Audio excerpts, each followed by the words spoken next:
Buenas tardes amigos y familia de Venezuela y Colombia, ¿cómo están todos? El día de hoy venimos con más información sobre el fútbol. Santiago, ¿cómo está? Diego, ¿cómo te va? Muy bien. Coméntanos, Santiago, empieza con su información, por favor. Bueno, Diego, hoy un día típico, lunes, grabando este video correspondiente a esta semana, del día de hoy. Tuvimos la oportunidad de ver al Barcelona salir campeón en la Liga Española. Me gustó el trabajo del equipo de Ernesto Valverde, el vasco. Se vio un Barcelona que salió con muchos jugadores suplentes a enfrentar este partido y a la final terminó llevándose el 1-0 con un Messi que entró de recambio y cuando entró hizo el gol de la victoria para sacar a Barcelona campeón. Impresionante la campaña del Barcelona, todavía tiene la oportunidad de hacerse campeón de la UEFA Champions League, tiene la oportunidad también de ganar la Copa del Rey.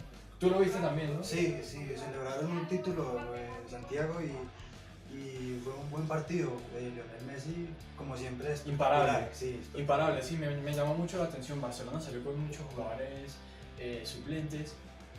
Más allá de eso, siempre mantuvo su esquema táctico, ese 4-3-3 que siempre imponen los equipos o los técnicos cuando dirigen al Barcelona. Me gustó mucho el trabajo de Arturo Vidal, por ejemplo, que comenzó desde el inicio del partido. También el caso de Luis Suárez, me gustó el francés Ousmane Dembélé. Fue un partido que Barcelona, a pesar de no contar con tantos jugadores que habitualmente tienen su esquema titular, pues dio un buen partido y terminó haciéndose con el título de Liga Española. O sea, ya llevamos en Europa ya dos campeones. También Ya hay que reconocer que Arturo Arturo Vidal juega poco, pero cuando juega, mejor dicho, es el jugador pues, del... Sí, tiene una calidad impresionante el chileno, ya tiene además un currículum bastante grande, ha estado en la Juventus, ha estado en el Bayern Múnich y ahora en el Barcelona, y en ambos equipos ha sido titular, ¿no? Sí. Y siempre ha tenido buenas participaciones el chileno. Y campeón con su selección. Campeón con la selección de Chile en la Copa América. Sí, exacto, campeón en la Copa América de su país, de Chile, en el año 2015, campeón en la Copa América Centenario nuevamente al siguiente año, en el año 2016. Hablando de eso, vamos a hablar de la Copa América. Se viene la Copa América. Hoy estamos haciendo un video con las banderas de nuestras selecciones. Le tenemos una información a nuestro público, a nuestra audiencia, a nuestra querida audiencia. Más adelante vamos a estar haciendo coberturas especiales en cuanto a lo que va a ser la Copa América. Vamos a hablar de las novedades que trae la selección Colombia, de las novedades que trae la selección de Venezuela. Venezuela va a tener unos amistosos ahorita en el mes de mayo. Habrá un partido que se va a jugar en la ciudad de Caracas contra la selección de Trinidad y Tobago. Un amistoso Colombia-Venezuela el 11 de septiembre. Tenemos amistoso Colombia y Venezuela el 11 de septiembre. Lo confirmó el director técnico Queiroz, hay que esperar la confirmación de la Federación Venezolana de Fútbol. Bueno, va a ser ahora espero que sea un gran partido, como siempre se juegan, ¿no? Los Venezuela-Colombia muy apasionados. Ese día usted y yo no grabamos. Ese día nos olvidamos de que somos amigos. Ese día Venezuela y Colombia tendrán ahí una guerra futbolística, pero a la final siempre, como buenos países hermanos, a la final terminaremos dándonos la mano, ¿sí? Mira, Diego, entre otras cosas, vamos a hablar también, jugó también en Alemania el Bayern Múnich. Bayern Múnich, sí, fue un empate, 1-1 contra el Nuremberg, sí. Nuremberg, que ya con este empate el Nuremberg ya quedaría en el descenso. Cae en el descenso. Sí, Ni siquiera con oportunidad de jugar la promoción. Ya ha sido una campaña que ya para el olvido. Para que se esperaba que el Bayern Múnich ganara este partido, era lo más esperado. Sí, no, y súmale, por ejemplo, que el día de ayer se jugó el partido contra el Nuremberg. Bayern Múnich debía ganar porque en ese momento no había jugado el Borussia Dortmund. No había un resultado que no le sirviera al Bayern Múnich que no fuera la victoria, ¿sí? Porque obviamente el Borussia Dortmund tiene un partido menos. Bayern Múnich empató, mantiene la punta. Borussia Dortmund tampoco pudo ganar el partido que se jugó. Sí, igual las posibilidades en Alemania aún siguen muy muy peleadas allí entre estos dos equipos. Diría yo que ya por la falta de jornadas se va a definir ya en los últimos partidos, en el último partido ya que tenga cada uno de estos equipos. Al igual que, por ejemplo, en Inglaterra, ¿no? En Inglaterra ya también hay una lucha constante ahí entre Liverpool y Manchester City. El fútbol inglés, lo que pasó hace pocos días con el equipo de Bielsa. Sí, estuve viendo la noticia. Sí, hay unos que lo apoyan y otros que lo critican bastante. Sí, ¿Qué opinión tiene usted sobre eso? Pues mira, yo considero que esta normativa de fair play es algo que debería siempre, o sea, la misma palabra lo dice, fair play, juego limpio. Me parece que el simple hecho de tú venir y un jugador se lesiona, siendo tú el equipo contrario, debe ser tú quien agarra el balón y lo echa a un lado o sea, lo mande para un saque de banda o un saque de portería, no lo sé, para que al jugador de tu equipo rival pueda ser atendido y el otro equipo está en la obligación de devolverte el balón y continuar el partido. Eso no pasó en ese equipo. Le marcó el gol estando el jugador en cancha. Sí, exacto, y entonces eso pues que hizo que... ¿Y usted qué opina sobre lo que hizo el director de Bielsa? Dijo que dejaron meterle un gol. Sí, Marcelo Bielsa me parece a mí que es un técnico, por ejemplo, vamos a sonó en algún momento para dirigir a la selección de Venezuela en el año 2009, cuando aún era seleccionador de la selección de Chile. También sonó antes de que llegara Queiroz, también sonó para la selección de Colombia. Sí, Marcelo Bielsa es un técnico que considero yo que, en mi opinión personal, es un técnico que tiene muchísima cultura futbolística, es un técnico que sabe cuando pone a jugar a sus equipos, planifica los partidos para que su equipo sepa defenderse, ya sea con balón o sin balón. Es un técnico que tiene muchísima experiencia, vamos a decir así. Y el técnico dijo ahí que él no regaló el gol, que era para enmendar el error. Sí. Hay una parte no muy agradable que es la violencia entre los futbolistas en el campo. Eso sí no fue muy agradable. Sí, hubo una trifulca ahí prácticamente entre los jugadores de ambos equipos. Marcelo Bielsa siempre es un técnico que normalmente nunca le gusta hablar mucho así con la prensa. No hay, por ejemplo, periodistas que tú digas, uy, él es un alto pana de Marcelo Bielsa, porque es un técnico que, primero, yo en lo particular, muy pocas veces lo he escuchado hablar, ¿sabes? O sea, por ejemplo, aquí en Sudamérica, cuando dirigió a la selección de Chile, en su momento cuando dirigió a la selección de Argentina, nunca tenía esa, vamos a decir, costumbre de, por ejemplo, responderle mal a los periodistas o tener algún nexo con algún medio de comunicación. Es un técnico que cuando habla dice las cosas y utiliza pocas palabras, es muy conciso, es muy reflexivo al momento de hablar y considero yo que debe ser un técnico que, en mi opinión personal, debe estar en un equipo de mayor jerarquía. Por ejemplo, en Europa me podría yo atrever a decir que pudiera estar dirigiendo un equipo de primera división en Inglaterra del quinto lugar para arriba. Pero bueno, son cosas que también el técnico sabrá por qué las hace también, ¿sí? Y lo están criticando mucho por esta cuestión de que le dijo al equipo que se dejaran meter un gol. Sí. Y aunque muchos lo critican, dicen que no era gusto.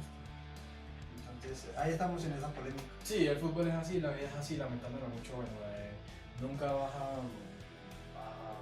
a tener contento al 100% de tu público, a las personas que te rodean, pero considero yo, desde mi punto de vista, en el caso de este partido, que sí hizo lo correcto el técnico Marcelo Bielsa. Vamos a hacer una pequeña pausa, ya regresamos. Sí, ya iba a lanzar la conversación. Pero... Sí, vamos a una pequeña pausa, ya regresamos con más de Venezuela y Colombia hablan de fútbol. Ya volvemos.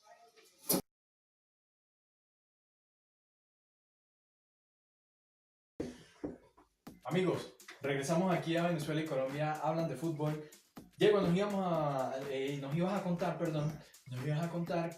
viste un partido en Italia, ahorita el fin de semana en la liga italiana, jugaron la Fiorentina y el Sassuolo. Sí.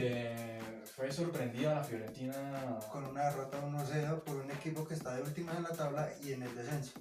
Vamos a hablar de eso. Mira, por ejemplo, no solo en Italia, sino también, por ejemplo, en España me me llamó mucho la atención la derrota del Real Madrid, ¿no? Perdió el Real Madrid 1-0 contra el Rayo Vallecano. Zidane está enojado con eso. Sí, está molesto, es un técnico que de verdad no va a tolerar y muy seguramente en la próxima temporada se va a mover para que el Real Madrid nuevamente vuelva a ganar esa UEFA Champions League porque no se permite que su equipo haya caído tan bajo, ¿no?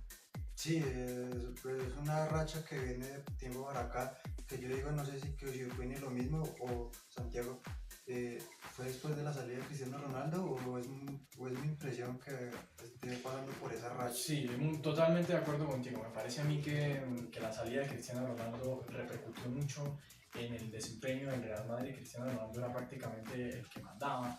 O sea, vamos a decir, bueno, no utilicemos el término mandaba, más bien vamos a utilizar la palabra lideraba, ¿sí? Se juntaron dos cosas. Se fue en ese tiempo, se fue Cristiano Ronaldo y al poco tiempo se fue Zidane. Exacto, fueron dos salidas que le dieron al Real Madrid un envío anímico demasiado negativo, donde el desempeño del equipo cayó muchísimo y súmale a eso, por ejemplo, el ingreso de Julen Lopetegui, el técnico que en ese momento dirigía a la selección de España y unos pocos días, antes de iniciar el Mundial de Rusia 2018, abandona su cargo como seleccionador de la selección de España porque le había salido la oferta de dirigir al Real Madrid. Y eso fue un gesto muy desagradable porque, sí, porque no habían partidos con el Real Madrid en ese momento porque estaban en selección. En selección nacional, pero el tipo renunció y bueno, se le presentó una nueva oportunidad en el Real Madrid. Yo no sé por qué tú te pusiste a llamarlo, chico. Después. Tú lo llamaste, ¿no? Tú lo llamaste, me parece que fuiste tú que lo llamó para contratarlo, ¿no? Somos amigos de infancia. Hay que hacer reír a nuestra audiencia de vez en cuando, no todo el tiempo debe estar serio. Después llegó Scolari, que puso en Santiago Solari. Sí, muy bien, gracias por... llegó y puso en la banca a varios titulares. Sí, por ejemplo el caso de Gareth Bale, obviamente Bale traía muchísimas lesiones. Y el arquero... A Keylor Navas, el costarricense, que es como... Y a Marcelo. Y a Marcelo también fueron... Sí, obviamente vamos a poner el caso... Vamos a quitar a Cristiano, porque Cristiano se fue a la Juventus. Pero vamos a contar a Marcelo. Vamos a contar a Gareth Bale. Vamos a contar a Keylor Navas. A Isco también. Estaban en la banca. Y a Carvajal también, que en muchos momentos contaba con él. Son 5 jugadores, Diego, que los puso en la banca y que diría yo que fueron los jugadores más utilizados por Zinedine Zidane en su proceso de seleccionador del Real Madrid. Eran los que tenían la titularidad y eran los que conocen el juego y que conocen todo del equipo. Sí, no, y obviamente me parece a mí que dejar, por ejemplo, en el banco a dos laterales como lo son Marcelo y Carvajal es un error y es un lujo que se da tener un técnico que obviamente llega y no conoce el proceso, de repente puede tener mucha experiencia, pero no conoce el proceso allá dentro del equipo, el proceso interno, de cómo se maneja el tema de los jugadores, y obviamente estos dos técnicos tuvieron muchos errores al momento de poner jugadores, de posicionar jugadores en la cancha. Hubo por momentos cuando llegó este jugador Vinicius Junior. Sí, Vinicius Junior. Hizo un buen trabajo ahí, iban como recuperándose un poco. Sí, pero ha venido también, vamos a decir... Se lesionó y volvió otra vez. Y está volviendo nuevamente y bueno, yo creo que va a ser un jugador que le va a servir mucho a Zinedine Zidane para lo que ya va a ser la próxima temporada. Debe ser un jugador que demuestre en la siguiente temporada. De repente puede ser que sea convocado para la Copa América, pero sorprende lo del Real Madrid. Bueno, volviendo al tema de los equipos que están en descenso, Diego, me parece a mí que ahorita se están esforzando más los equipos que están en descenso que, por ejemplo, los que, vamos a decir, se están peleando, no sé, una plaza por jugar la UEFA Europa League o por jugar la fase previa de Champions. No están teniendo, como decir, tanto esfuerzo como los que están abajo. No sé qué de repente opinas tú respecto a eso. En el caso de Nuremberg, que jugó contra el Bayern, sí, que también es un equipo de los que está en descenso. Exactamente. Que ya prácticamente con el empate sí, ya prácticamente ya no va a tener posibilidades de salvarse. Pero en la historia, qué pena cortarlo, no, en la historia venía que este equipo nunca le ha marcado un gol al Bayern Múnich en ningún estadio, ni en el Allianz Arena, ni siquiera en su propio estadio, en el Frankenstein Stadium. Y sí, es impresionante. Bueno, Nuremberg, yo he tenido la oportunidad, por ejemplo, de seguir a ese equipo unas veces. O sea, por ejemplo, un año sube a la a la primera división de Alemania, después vuelve a descender, después vuelve a ascender. Y bueno, así anda. Es un equipo que de repente, si se propone hacer las cosas bien, puede llegar a primera división, y cuando empiece a jugar la primera división, se proponga y bueno, podría estar llegando a puestos de mitad de tabla, sí, en la Bundesliga. No me parece a mí que es un mal equipo porque también ha tenido su constancia ahí en primera división, pero considero que puede dar más de sí para no caer en el tema del descenso. Uno de los equipos no está en descenso, pero no era muy reconocido y muy visto, digamos, que ahorita está en semifinales, Sí. y es el Ajax. Wow, Que nos impresionó a todos, sí. Porque es un equipo que tiene jugadores muy jóvenes, pero ha dado un juego y nos ha impresionado a todos. Sí, empezando que sacó de todo el mundo. Sí, no, y empezando que eliminan octavos de final al Real Madrid. Vamos, o sea, no vamos ahorita a desmeritar, por ejemplo, sí, que lo eliminó que porque el Real Madrid estaba que venía mal, ¿no? O sea, pero los equipos, detrás de los partidos hay historia. Y el Ajax sacó a un equipo que traía historia. No solo al Real Madrid, también a la Juventus. Y la Juventus no viene en mal momento. No, tampoco era que venía en mal momento porque también en cancha, o sea, si hubiera sido que sacaron a Real Madrid por mal momento, pero la Juventus es cosa diferente, ¿no? Sí, exacto, la Juventus venía bien, inclusive gana el título en Italia, gana el Scudetto con casi 20 puntos de diferencia. O sea, no es un equipo que venía mal la Juventus, y fue el Ajax quien nos sorprendió. Me parece a mí que, por ejemplo, bueno, ya ahorita tenemos información de las semifinales. Me parece a mí que Ajax en su llave es el favorito, por todo lo que ha mostrado. Porque es que, o sea, está impresionante y tiene unos jugadores jóvenes, sí, pero juegan de una manera. Sí, tienen un estilo de juego muy, vamos a decir, muy dinámico, muy de equipo joven, y esperamos que se mantenga. Inclusive al principio de comenzar esto de la Champions, se decía que el Ajax era uno de los primeros eliminados en fase de grupos. Sí, inclusive estuve viendo, fíjate, una de las llaves en ese momento, creo que fue en octavos de final, donde aparecía Juventus, aparecía Real Madrid, aparecía, creo que era el Liverpool, no recuerdo, y aparecía abajo el Ajax. Y decía como que Ajax tiene, no sé, vamos a decir, de 100, 10 posibilidades más nada, y mira a dónde llegaba. Sí, va a una semifinal, y yo creo que es uno de los que va a llegar a la final, por el bueno que han tenido. Bueno, vamos a hacer una pausa y ya regresamos, vamos a hablar de Copa América. De Copa América.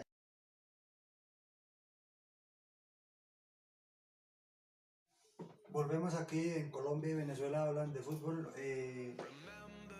Santiago, tenemos unos comentarios o algo de la Copa América, Santiago. Se viene la gran Copa América, esta copa que, bueno, nosotros aquí en Sudamérica, sobre todo,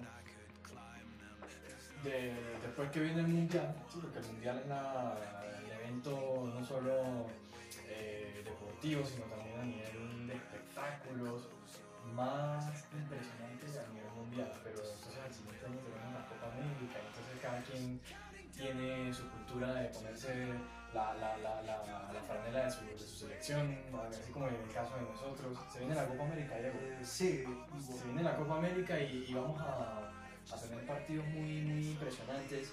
En el grupo A tenemos a la selección de Brasil, tenemos a la selección de Bolivia, tenemos a nuestra Vinotinto, a la selección de Venezuela y a la selección de Perú. Tenemos en el grupo B, bueno, dilo tú, ¿sí? ¿Sí?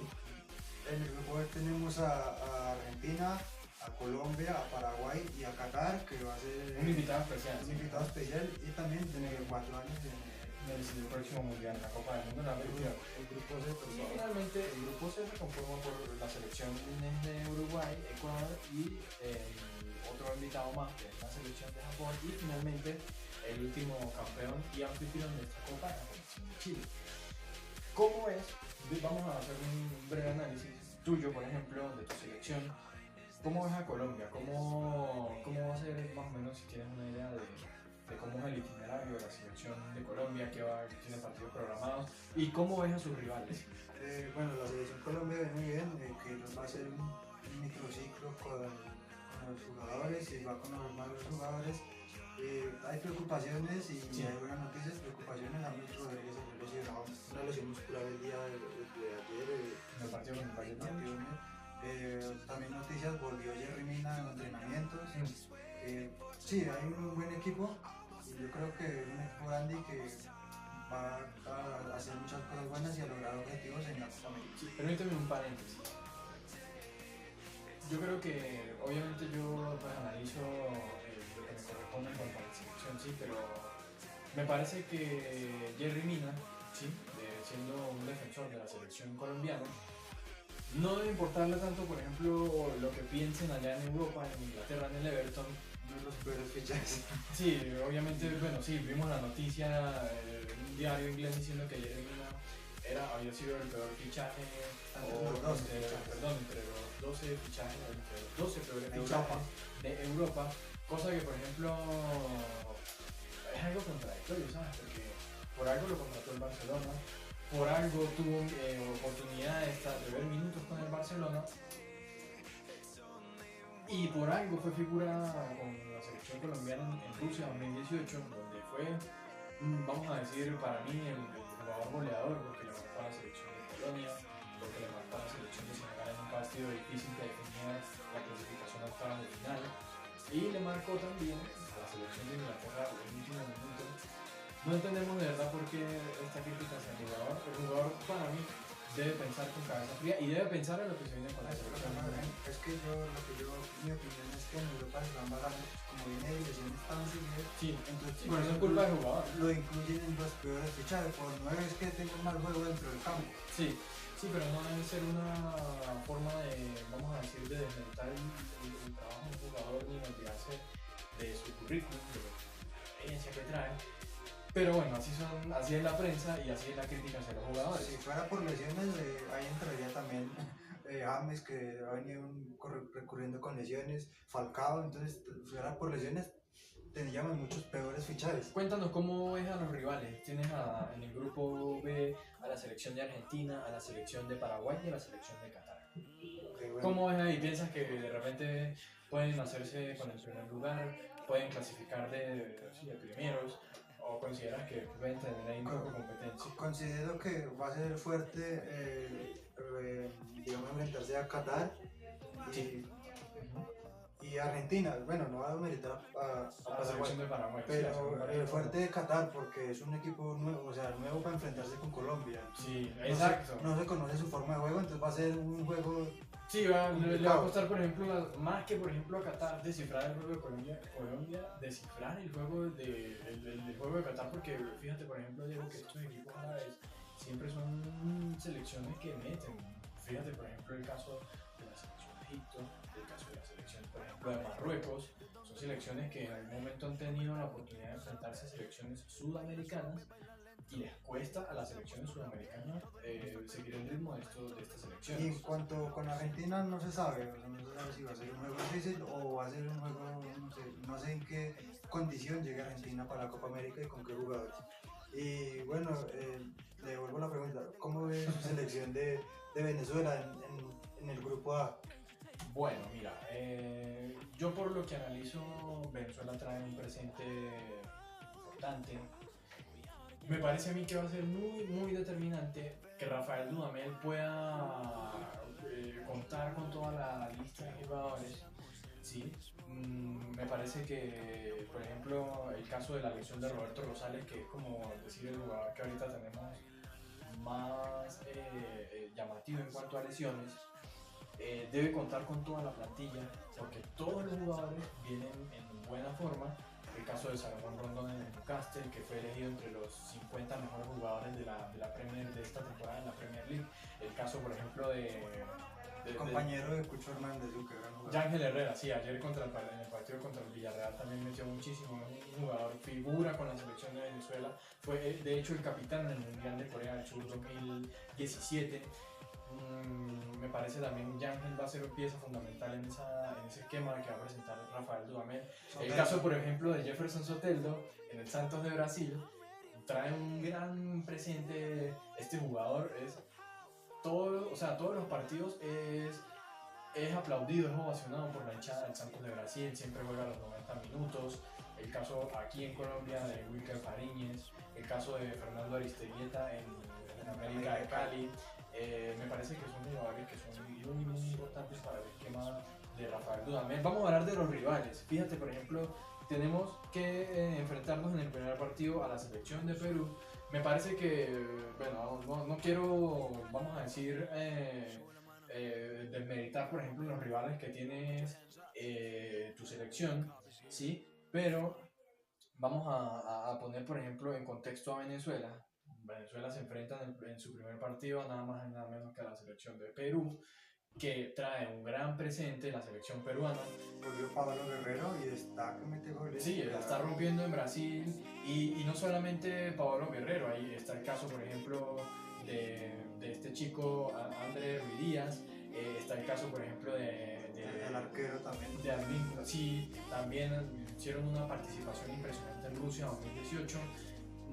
Ya por ahí han tenido la oportunidad de tener partidos contra las selecciones de Holanda, de Alemania, han metido y obviamente han perdido esos partidos, pero le meten mucha actitud a estos jugadores peruanos y hacen un partido que va a ser decisivo, Diego, porque si se le logra ganar a Perú en el primer partido, ya ahí vamos a decir más chances de llegar al segundo partido contra el anfitrión, que va a ser la selección de Brasil. Y obviamente ahí vamos a tener más nivel enfrente, ¿sí? Y ya después, vamos a tener a la selección de Bolivia. Me parece a mí que es una oportunidad impresionante para que la selección de Bolivia nuevamente tenga la ascendencia en la Copa América. También no estaría fácil enfrentarse a la selección de Brasil. Paréntesis ahí hablando de la selección de Venezuela. Quisiera ver yo en esta fase de Copa América una Venezuela como vimos la Venezuela que le ganó a Argentina en los amistosos. Sí. Quisiéramos, no solo yo sino mucha gente, ver una Venezuela así como en el amistoso contra Argentina le ganó y goleó. Sí, de hecho la franela que cargo puesta es la misma que utilizamos en la Copa América de Argentina 2011, donde quedamos cuartos en ese certamen. Tuvimos la oportunidad de estar en semifinales por encima de Argentina, por encima de Chile, que lo eliminamos en ronda de cuartos de final. Tuvimos la oportunidad de estar por encima de Brasil, que también fue eliminado ante Paraguay. Fue una Copa América que está en la memoria de todos los 30 millones de venezolanos y esperamos que sea ahorita en Brasil 2019 donde se repita. Bueno, Diego, yo creo que ya hemos llegado al final de este programa, edición especial. No hicimos hoy tanto análisis en cuanto a ligas, sino más de Copa América, por ejemplo, de fichajes en el fútbol. Sí, y algunas noticias por ahí, no voy con muchos detalles de Copa América y bueno, buen análisis. Entonces, Santiago, muchas gracias a todos nuestros... Diego, que estén muy bien. Muchas gracias, Santiago, nos vemos en una próxima oportunidad con más información sobre el fútbol. Venezuela y Colombia.